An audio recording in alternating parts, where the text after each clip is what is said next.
আসসালামু আলাইকুম প্রিয় চাকরি প্রত্যাশী ভাই এবং বোনেরা, এই মুহূর্তে যে যেখান থেকে আমাকে দেখতে পাচ্ছেন সবাইকে আন্তরিক অভিনন্দন এবং শুভেচ্ছা জানিয়ে শুরু করছি আজকের ভিডিও। বরাবরের মতো রিকোয়েস্ট থাকবে, যে যেখান থেকে এই মুহূর্তে আমাকে দেখতে পাচ্ছেন এই ভিডিওতে একটা লাইক করে দিবেন এবং অবশ্যই চ্যানেলের প্রথমবার হয়ে থাকলে নিজ দায়িত্বে চ্যানেলটি সাবস্ক্রাইব করার জন্য বিশেষভাবে অনুরোধ জানাচ্ছি। তো আজকে যে বিষয় নিয়ে কথা বলবো অলরেডি ভিডিওর টাইটেল এবং থাম্বনেল দেখে বুঝে গেছেন। আমি আজকে যে বিষয়টা নিয়ে কথা বলতে যাচ্ছি, এখনো পর্যন্ত যারা পরীক্ষা দেননি, বিশেষ করে এই ভিডিওটা তাদের জন্য খুবই গুরুত্বপূর্ণ। এবং সেই সঙ্গে যারা পরীক্ষা দিয়েছেন, রেজাল্ট এখনো পাননি বা অনেকেই রেজাল্ট পেয়েছেন, আপনারা জানেন যে কুমিল্লাতে পরীক্ষা হয়েছে, সেদিন কিন্তু দিনের দিনই রেজাল্ট দিয়ে দিয়েছে। এবং এছাড়া আমি আজকে কিছু বিষয় নিয়ে আলোচনা করব। এখনো পর্যন্ত যারা অ্যাডমিট কার্ড পাননি, কেন পাচ্ছেন না, আপনাদের অ্যাডমিট কার্ড পেতে হলে আপনাদের আসলে নিজের দায়িত্ব কি, সেই বিষয় নিয়ে আলোচনা হবে। তো প্রথমে বলে রাখি যে গত 7 তারিখে রাজেন্দ্রপুরে যারা পরীক্ষা দিয়েছিলেন, রেজাল্ট আমি যতটুকু খোঁজ খবর নিয়ে জানতে পারলাম যে কিছু কিছু রেজাল্ট আসলে সবারটাই প্রকাশ করা হয়নি, তবে কিছু কিছু মানুষের রেজাল্ট তারা দিয়েছে। এবং যারা রেজাল্টে টিকেছে তাদেরই হয়তোবা পরবর্তীতে ভাইবার জন্য ডাক দেবে। এছাড়াও যারা এখনো পর্যন্ত চট্টগ্রামে অ্যাডমিট কার্ড পাননি, তারা তো অনেকেই জানেন যে চট্টগ্রাম থেকে আপনাদের উদ্দেশ্যে কিন্তু এসএমএস দেয়া হয়েছে। আর আমি যতদূর জানি যে চট্টগ্রামের ভাটিয়ারি বিএমএ, তারপর আর্টিলারি সেন্টার হালিশহর, এবং অন্যান্য যে সমস্ত ইউনিট আছে চট্টগ্রাম ক্যান্টনমেন্টের মধ্যে, সেই সমস্ত ইউনিটের অ্যাডমিট কার্ড কিন্তু তারা ছেড়ে দিয়েছে। আমাদের দেশের ডাক যোগাযোগ ব্যবস্থা এতটাই করুণ যে আসলে কি বলবো, যে এই ডাক যোগাযোগের ব্যবস্থার কারণেই কিন্তু আপনারা এখনো পর্যন্ত অ্যাডমিট কার্ড হাতে পাচ্ছেন না। ঢাকা সিএমএইচ আপনারা জানেন যে 21 তারিখে পরীক্ষা হবে। এছাড়াও ঢাকা সেনানিবাসে 19 তারিখেও দেখলাম যে কিছু কিছু ইউনিটে পরীক্ষা শুরু হবে। তো এ নিয়ে কোনো টেনশনের কিছু নেই। আমার একটা জিনিস সব থেকে বেশি গুরুত্বপূর্ণ যেটা, সেটা মনে হয় যে এই অ্যাডমিট কার্ড বা ফেরত খাম না পাঠিয়ে যদি অন্যান্যদের বা অন্যান্য ইউনিটের মতো যদি আপনাদেরকে এসএমএস এর মাধ্যমে জানিয়ে দেওয়া হতো, তাহলে কিন্তু খুব ভালো হতো। আমি এমনও প্রার্থী পেয়েছি এইবারের নিয়োগে যে 7 তারিখে পরীক্ষা ছিল শুক্রবারে রাজেন্দ্রপুরে, কিন্তু উনি অ্যাডমিট কার্ডটা হাতে পেয়েছে রবিবারে। তো আশায় বুক বেঁধে ছিল পরীক্ষা দেবে, হয়তোবা ভালো কিছু হবে। কিন্তু পরীক্ষায় অংশগ্রহণ করারই তার সুযোগ হয়নি। তো যারা যারা অ্যাডমিট কার্ড এখনো পাননি, রাজশাহীতেও কিন্তু অ্যাডমিট কার্ড আমি দেখলাম ছেড়ে দিয়েছে অলরেডি। আপনারা জানেন যে তারপরে যশোরেও অ্যাডমিট কার্ড ছাড়ছে, আপনারা খুব দ্রুত সময়ের মধ্যেই হাতে পেয়ে যাবেন। যদি অ্যাডমিট কার্ড না আসে, সেই ক্ষেত্রে এসএমএস আসতে পারে। এসএমএস আসলে অবশ্যই আপনারা এসএমএস টা নিয়ে গেটের সামনে যেয়ে আপনি যদি এসএমএস টা দেখান তাহলেই হবে। আর কিছু কিছু ভাই ব্রাদার আছে যে এখনো পর্যন্ত অ্যাডমিট কার্ডও পাননি, এসএমএসও আসেনি, বাট পরীক্ষা খুবই দ্রুত সময়ের মাধ্যমে হবে। আপনারা অনেকেই অনেক জায়গায় থেকে দেখছেন বা জানতে পেরেছেন।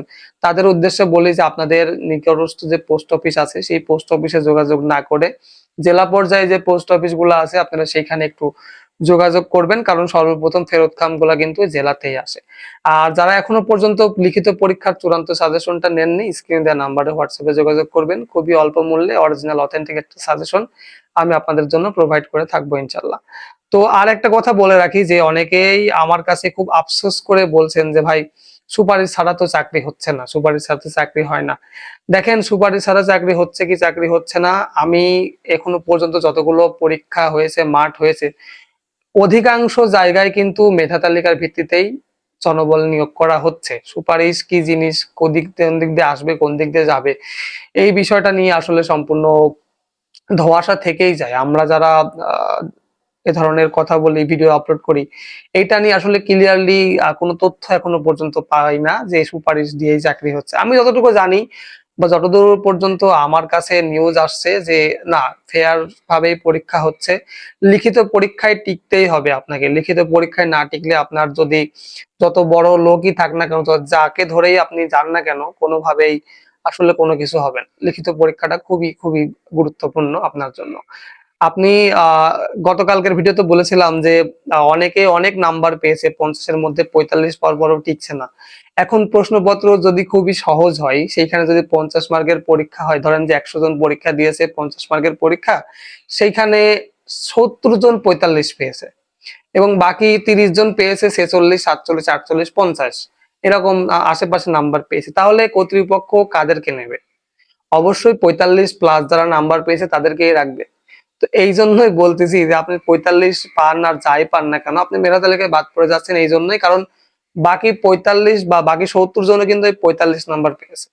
তো এটা আপনাকে বুঝতে হবে ভাই যে আপনাকে সেইভাবে প্রিপারেশন নিতে হবে, সেই রকমই পরীক্ষা দিতে হবে। যদি 50 এর পরীক্ষা হয় মিনিমাম আপনাকে 45 পেয়ে যদি উত্তীর্ণ না হতে পারেন তাহলে 46 পেতে হবে।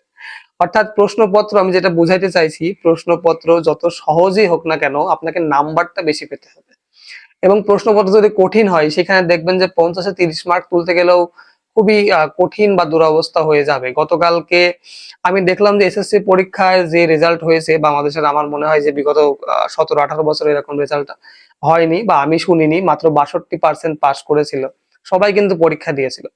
এখন শিক্ষামন্ত্রী কিন্তু একটা কথা এর আগে বলেছিল যে মন খুলে গান গাওয়া যায় কিন্তু নাম্বার দেয়া যায় না। ঠিক ওই একই রকম পরীক্ষার হলে আপনি কতটুকু লিখছেন, কি লিখছেন এইটার উপরে ডিপেন্ড করে আপনার নাম্বারটা কিন্তু আসবে।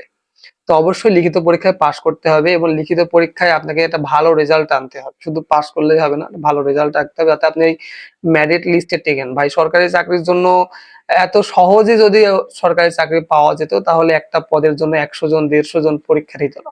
আপনাকে এটা বুঝতে হবে এবং রিয়েলিটি এটাই মেনে নিতে হবে। সুপারিশ কতটুকু সত্য কতটুকু মিথ্যা এই বিষয়টা আসলে যাচাই বাছাই না করে কমেন্ট বা মন্তব্য করাটা আসলে আমার মনে হয় না যে ব্যক্তিগতভাবে উচিত। তো বিগত বছরে যতগুলো নিয়োগ হয়েছে সবগুলো নিয়োগের কথা আমি যদি বলি, বাট এই নিয়োগেরটা সম্পূর্ণই আলাদা। সেটা আমি যতটুকু জানতে পেরেছি ততটুকুই আপনাদের সঙ্গে শেয়ার করলাম, বাকিটা আপনাদের বিশ্বাসের উপর। তো যাই হোক, যারা এখনো পর্যন্ত অ্যাডমিট কার্ড পাননি অ্যাডমিট কার্ড পেয়ে যাবেন। অ্যাডমিট কার্ড না পেলেও আপনারা এসএমএস পাবেন, পরীক্ষা দেওয়ার সুযোগ সবাই আপনারা পাবেন। যারা এখনো পর্যন্ত এসএমএস পাননি বা অ্যাডমিট কার্ড পাননি তারা একটু কষ্ট করে জেলা পর্যায়ে যে পোস্ট অফিস গুলো আছে সেইখানে আপনারা যোগাযোগ করবেন এবং সেই সঙ্গে সিলেট, ময়মনসিংহ, তারপরে আপনার ঘাটাইল, ওইদিকে আপনার রাজশাহী, রংপুর, দিনাজপুর, তারপরে বগুড়া, নাটোর, বরিশাল, যশোর, রাজশাহী, রাজশাহী বললাম, সাভারের কথা যদি বলি, সাভারে কিন্তু মেবি 19 তারিখ থেকে পরীক্ষা শুরু হতে পারে আমার যতটুকু এক্সপেকটেশন আপনারা বলেন। আর রাঙামাটি, বান্দরবন, খাগড়াছড়ি সবগুলো 25 তারিখের পরেই কিন্তু হবে। চট্টগ্রামে তো 29 তারিখে পরীক্ষা অলরেডি আপনারা জানেন। বিএমএ ভাটিয়ারিতেও আপনারা খুব দ্রুত সময়ের মধ্যে অ্যাডমিট কার্ড পেয়ে যাবেন যারা পাননি। অর্থাৎ এই যে আজকে 11 তারিখ, বাকি 15 থেকে 16 তারিখের মধ্যে সবাই অ্যাডমিট কার্ড পেয়ে যাবেন এবং পরীক্ষাও খুব দ্রুত সময়ের মধ্যে হবে। কালকে 12 তারিখ, মেবি কালকে পরীক্ষা হবে আমি যদি ভুল না করি কুমিল্লাতে কালকে পরীক্ষা আছে এবং ঢাকাতেও কিছু পরীক্ষা কালকে হবে। আর কিছু কিছু সামথিং ইউনিটে ঘাটাইলেও পরীক্ষা হবে, 13 তারিখে মনে হয় ঘাটাইলে পরীক্ষা আছে। তো যারা এখনো পর্যন্ত লিখিত পরীক্ষার জন্য প্রিপারেশন নেননি, ভাবছেন যে অ্যাডমিট কার্ড আসার পরে নেবেন, ভাই অ্যাডমিট কার্ড আসতেও পারে নাও পারে, এমনটা হতে পারে আপনার এসএমএস আসতে পারে পরীক্ষার জাস্ট 2 দিন আগে। তো এর মধ্যে আপনার একটা প্রিপারেশন আমি মনে করি যে খুবই নেওয়া দরকার।